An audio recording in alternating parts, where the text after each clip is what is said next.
We're here with Johnny Nelson at the press conference for James DeGale signing with Matchroom. What have you made of that signing, Johnny? Brilliant news, absolutely brilliant news. It's like there's two house parties. One's got drink, one's got orange juice, and James is being in the one with the orange juice, and he wants to go to the party across the road where everybody's at. And that's that everybody is George Groves and Carl Froch, and he knows that once he's in that mix, he's in that party, he's on that same train track. Potentially, there's some great fights that can kick off. The funny thing is, which I think will grab the public's imagination more than anything else, the second James spoke about George Groves, he knew nothing had changed. He had that angst, he had that tightness, he had that anger, and so you're thinking, oh gosh, this can happen again. Both fighters have grown up in the ring, but I think in regards to the animosity between them, it's probably got even worse. Don't be surprised if George Groves is upset that even James DeGale's on the undercard. And so potentially for the boxing public, this is perfect. This gives us everything and more. James DeGale, his career, he's had the fights, he's put himself into a more position as a fighter, which has been perfect.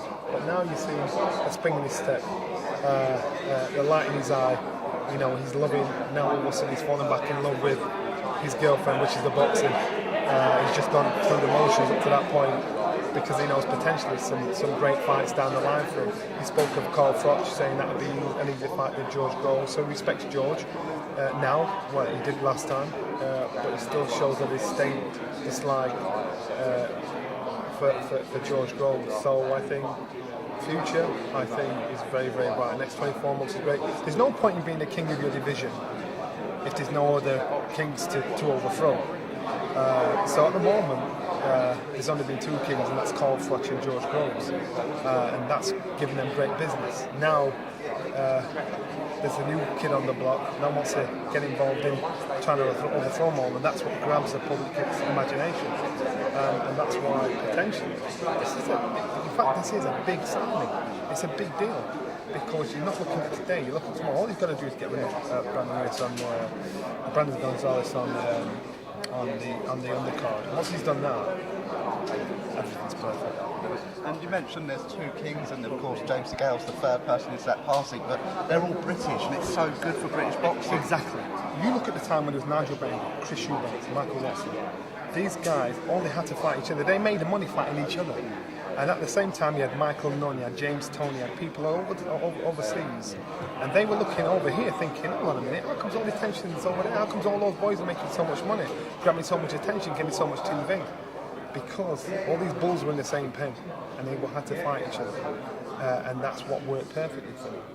Chris Eubanks had said before, why would I fight Michael Nunn? Why would I fight James Toney? I wouldn't have to fight them. I have to fight them because I'm getting all I want here and more. And that's what you look at the conflict between George and Carl Froch now. Now these guys, the best man in the division is Andre Ward. Who's watching Andre Ward? Who cares? Who's bothered? Who's interested? Even though he's probably too good for his own good. Because the interest and the attraction is about these two guys fighting each other. Now James is in the mix, he can join that party.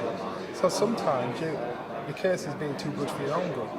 And there's no doubt Andre Ward's king of the hill. But you know the masses, the public, the crowd, they want to see the fights that Ignite have personal written all over it. And that's why these three together have personal written all over it. And that grabs your attention, grabs my attention, because you can relate to that. You can see the story unfolding. And that's why this is good. And you mentioned there in this division we had the likes of Eubank, Watson, Ben, and then you've got these three now. How do you compare that era to this era in that weight division? I think it's exactly the same. It's the same. I boxed in that era, so I know what it was like around these fighters. I boxed on the undercard when Nigel Benn boxed Michael Watson. I was at the weigh-in when these guys were weighing in. It was mayhem. It was crazy. I knew about the bad feelings. So what I recognise here is exactly the same, and that's why I smiled to myself, thinking, I've been on this road before. This is going to be good. Tell me, I'm telling you now, I've been there, so I know how this will all unfold.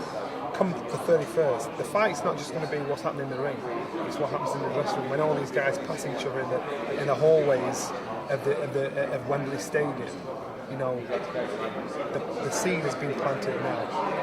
You know, I don't be surprised if George goes at home thinking, damn, what's he doing in our party? Carl Froch is thinking, I don't need this.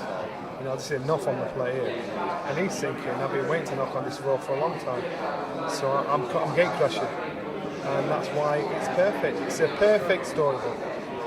And the May 31st card, as well as James DeGale, we're seeing the likes of Anthony Joshua, of course, got that stacked main event and some more fights to be announced.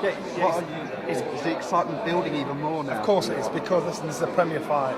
It's got to be a premier undercard. When people go to watch this, they want to feel as though they've got their money's worth. They've got to feel as though they've seen something special. Not just about their main bill, about the whole card. And they'll remember that. And I believe this is one of those bills where, in years to come, people will be talking about it. It's a massive, massive bill. Tickets went in next to no time. So that's why I just think, you know what, this has worked out perfectly. Oh, that's so great, Johnny. Thank you so much for your time. You're welcome. Thank you very much. You're welcome.